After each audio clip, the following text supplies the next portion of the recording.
tuliongea nini last time? Tuliongea kuhusu nini? What is our topic? And what is our lesson? We need to understand so that we may continue.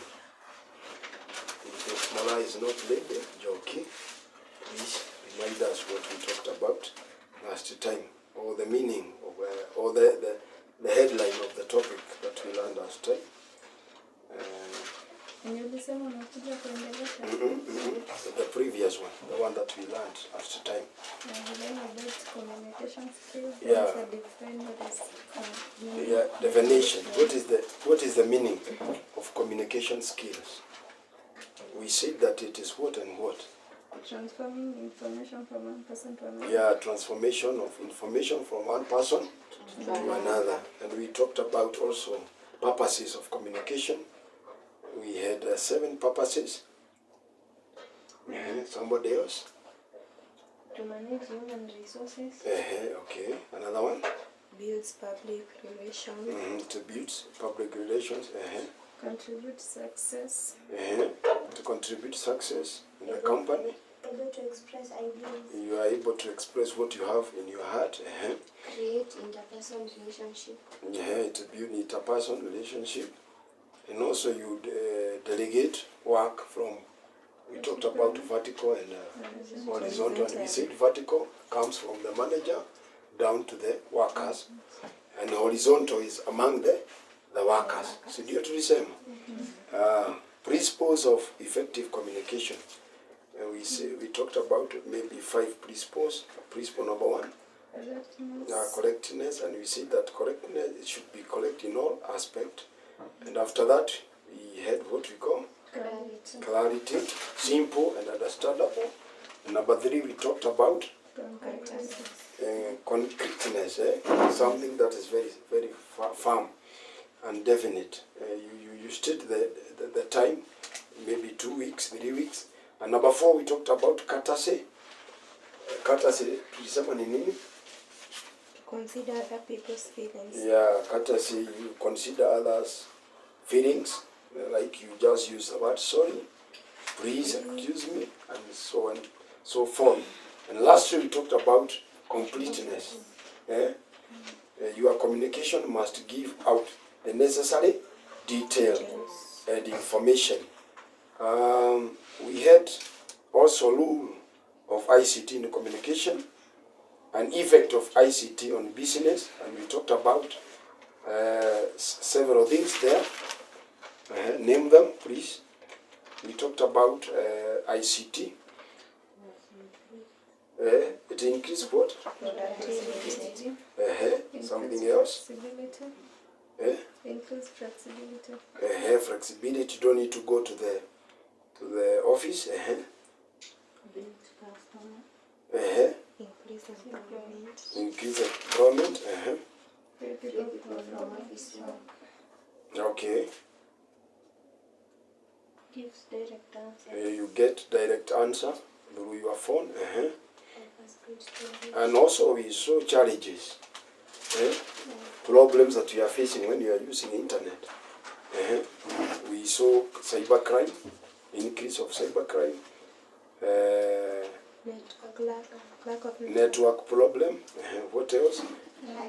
Cost of purchasing the gadgets, lack of skills, and also fake.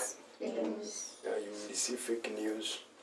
Yeah, today we are going to talk about barriers of effective communication. Barriers.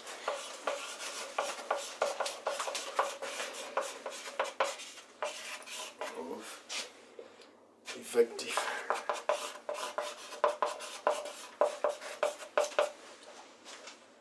communication.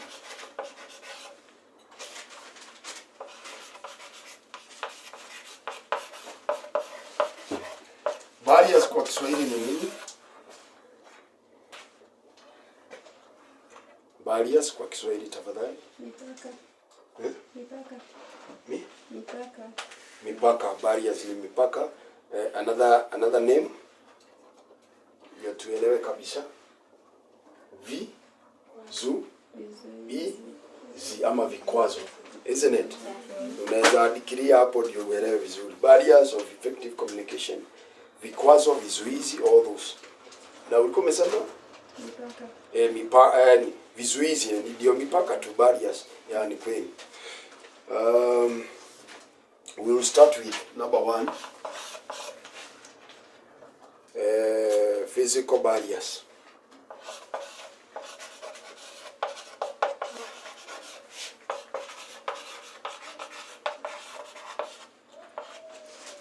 Physical barriers. We'll start with physical barriers.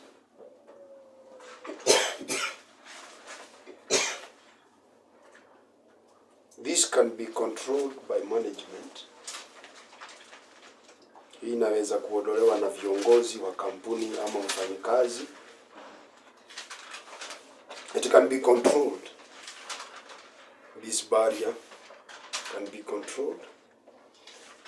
Examples of these barriers. Tuna examples hizi. Defect in medium.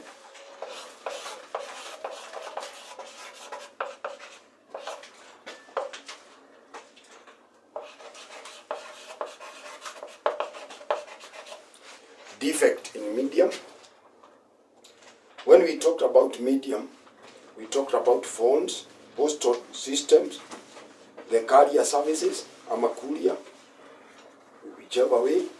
The electronics, like computers, may fail and message get delayed. When you are using phone, maybe you have sent a message, unafikiria imemfikia the recipient, but not.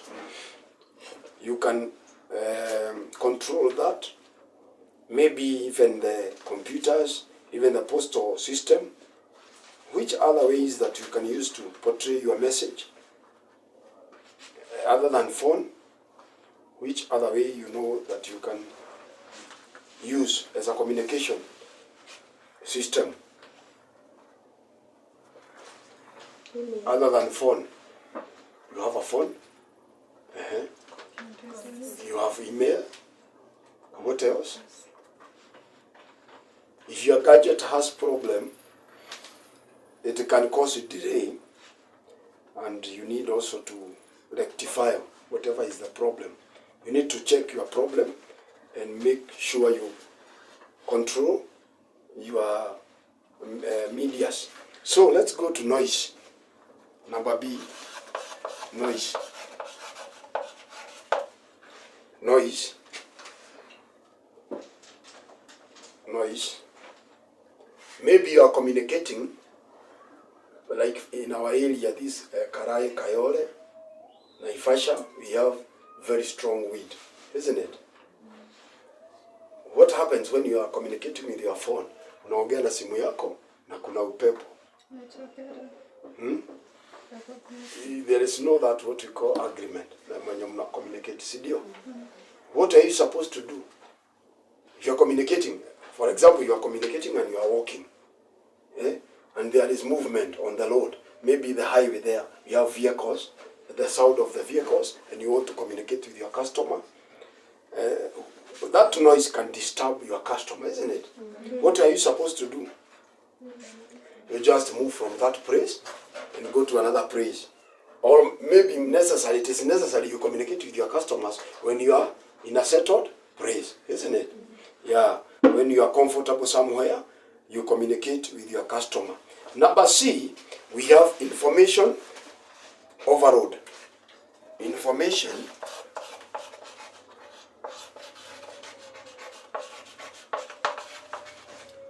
overload. Information overload. You have so many messages and you want to send them. And when there is too much information, some may block and may not reach intended audience. For example, we are talking, all of us, or you are communicating, some other people are laughing. They are giving their stories. They are shouting. They are very happy. You want to communicate with your customer. So, when you are overloaded, you have so many informations that you are carrying together. Maybe you may send your information to the wrong person. Ama hujaituma message, unakuta unaambia watu sorry. Maybe hata kwa what do you call it? Hizi inafunguliwa kwa WhatsApp. Umefunguliwa WhatsApp, wewe unatuma tu kimessage chwa au tuvizo tu kile umechora tunakaa hivi. Na wale ni wazee, watu wa kuheshimika, ni mtu alikuwa anataka kuja kutengenezwa dread. Na umekituma ama unaambia mama wengine kwa chama yao unawaambia leta zile nywele nilikupatia. Sasa you need now to rectify and you'll be ashamed. Na hata unasema sorry nyingi sana. So we have three physical barriers. Defect in your immediate, maybe the problem with your phone, the problem with your computer, and also noise and information overall. Those are three barriers of physical communication. Let's go now to language barrier. That is now number 2. So remember hii number 1. Yeah, we go to language barrier.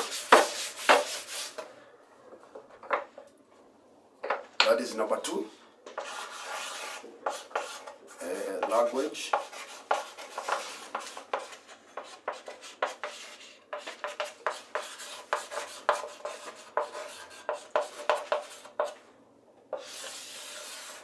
What do you understand by the word language barrier? Language barrier. Tafadhali saidieni mwana na bayo nyingine. You have any other? Yeah, you have to. Or 3. Yeah, sister. Good, thank you. What do you understand by the word language?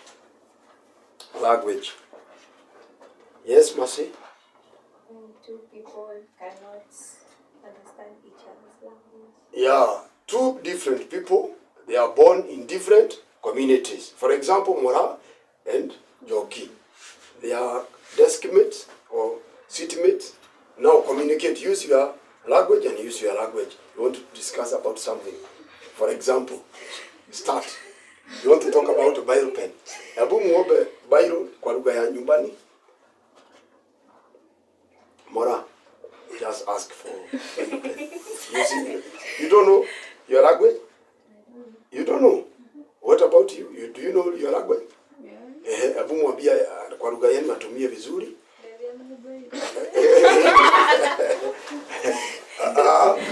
Mwambie atumie vizuri kwa lugha ya nyumbani. Just use your language and tell her to use that biro pen properly. In my language? Yeah. Atumie biro yake poa. Hiyo yenye umempea. Mamu azima. Atumileka. Yeah. Nani atatamsaidia? Atumileka kalamu kaumega. Yeah.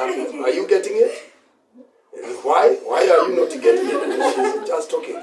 That's what we call language barriers. Praise God. It's okay. Praise God. I used to preach, so it's okay.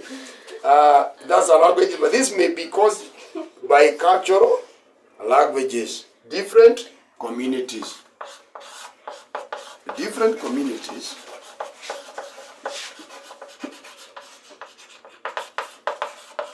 has different languages.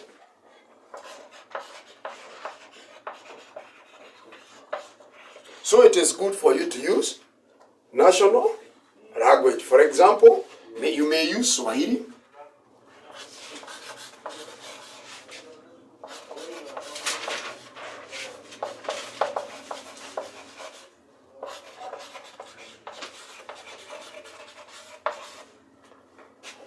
EI or IE, Swahili, or English.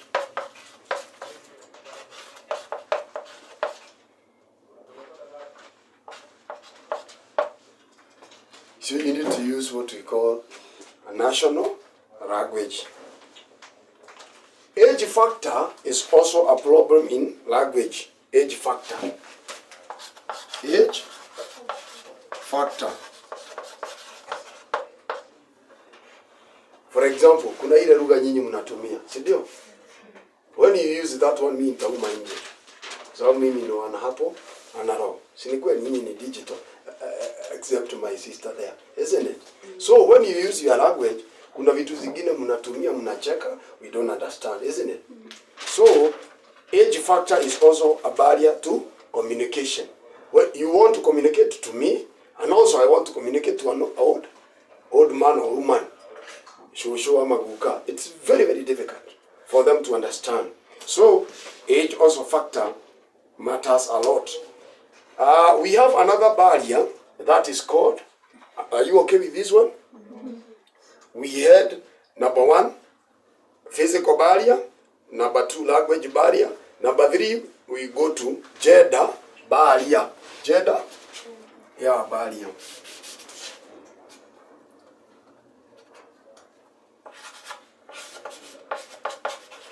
What do you understand by the word gender?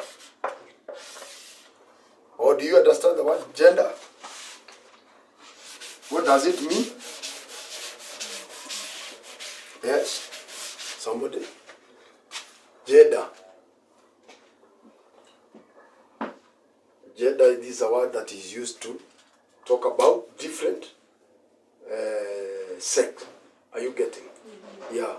We have male or female. So gender, there are distinct differences between the speech patterns in a man and those in a woman, isn't it? There is a difference. There is a great difference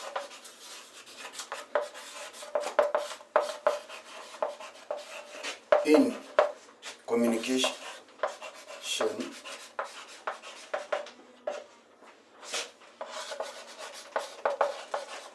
between a male and a female. For example, females used to use their eyes and their lips when they are communicating, even at home. There are those parents that communicate with their eyes, especially females. When we were growing, our mom could just look like this and communicate. I just tell you, just go out and you will visit after the visitors. We will just leave our compound. You just visit. You're going to receive something. So even you know how you communicate. Ladies, men, they are different. They are different in communication when you come to male and female. So this one may create misunderstanding between gender. This kind of communication may cause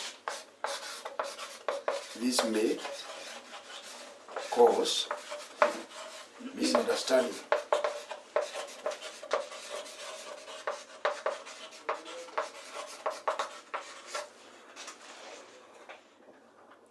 Yeah, that difference in gender may cause misunderstanding.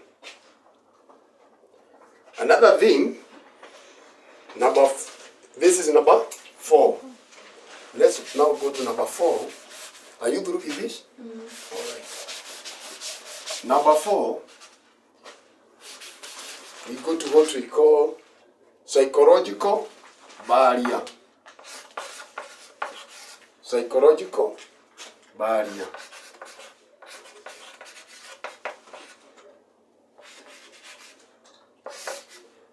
For example, Masai, you want to communicate with Koi or to Koi. You want to invite her so that she may come and you treat her or you just do some work. And you know how Koi is. How are you going to portray yourself so that she may understand? I'll be more careful and gentle with my wife. There are those people who communicate, you just want to communicate to them through your fingers and hands, sign languages. And some other fingers means something negative.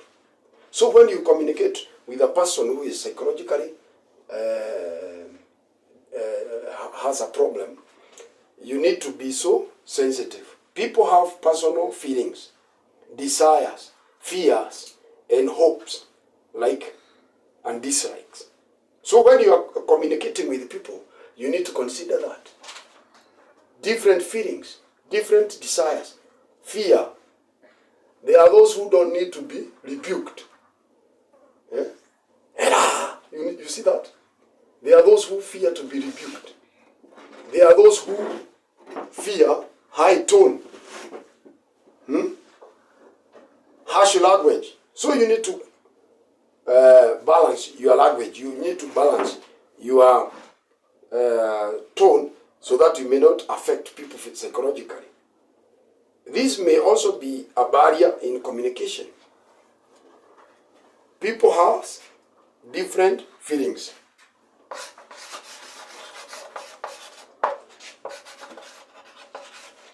Different feelings.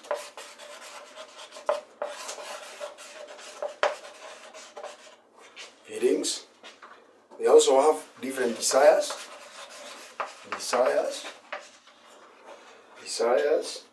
Fears. For example, I myself fear what we call rat. Do you know rat? Yeah. Others fear chameleon. Others snake. Others snail. Even butterfly. Eh? There's a Goats. Goat. Goats. Yeah. Different people fear different creations or different animals. So you need to be sensitive. Hopes. Even hopes. If I'm hungry and you call me, you just want me to render you some money and I'm hungry, you will affect my conscience, isn't it? Ukiwa na njaa upigiwe, nipatie 100 na hata hujakula. What will you feel? Yeah, you will not be comfortable. Fear and hopes, likes and dislikes. Likes and dislike. Is this highlighting visible? You see it properly? All right. So that's another barrier. And now we need also to know how to overcome these barriers, isn't it? Yeah, how to overcome these barriers. We have how many barriers? 4. Barrier number 1, physical one, yeah? Physical barriers. Number 2, languages. Number 3, gender. Number 4, psychological. You may be asked in your exam, name 4 barriers of communication. What will be your answer? Physical, language, gender, psychological. Is it not enough? Yeah. And you need to understand also, you may be asked to explain physical barriers. Ama you may be asked to explain psychological barriers. You need to understand all those things. So we have 4 barriers. Number 1, physical. Number 2, language, gender, and psychological. Now let's go now to how to overcome these barriers.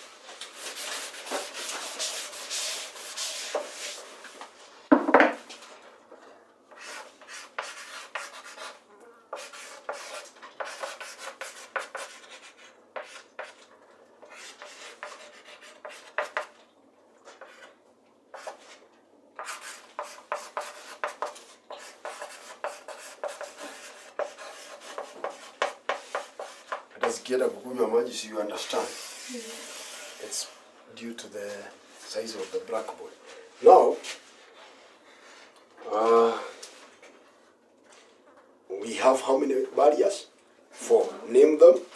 Physical, language, gender, Psychological. Okay. How to overcome them? Number A. Train people. Number A. Train people. Train people in effective communication. That's why we are training you in effective communication.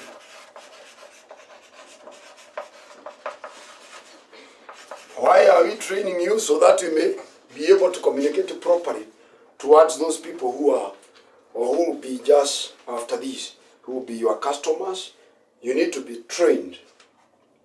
How to overcome barriers? You need to train people. Why are we training you? So that you may be able to understand and know how to communicate to your customers, isn't it? Yeah. You may be a good worker.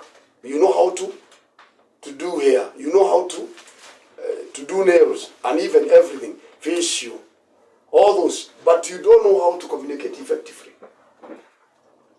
Customer ikia hapa kaa hapa, unamwekea kiti imeangalia na huku na vioo ziko na huku, you see?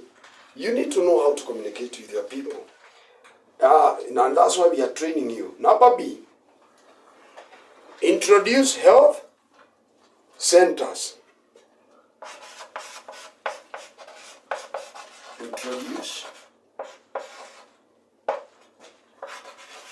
health centers. Introduce health centers. Cultivate. Number C, cultivate.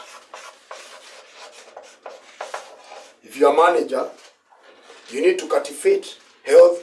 No. You need to cultivate communication skills.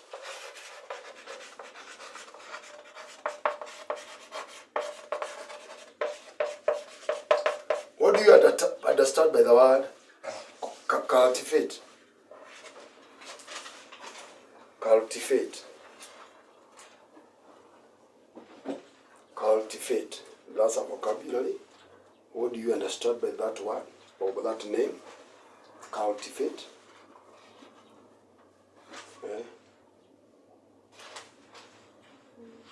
It's like strengthen. Are you getting? Yeah, strengthening. Yeah, that word cultivate is to strengthen. Unaweza ongeza hapo ama kutia nguvu, mkazo. Cultivate communication skills. Be careful. That is number D. Be careful with your language.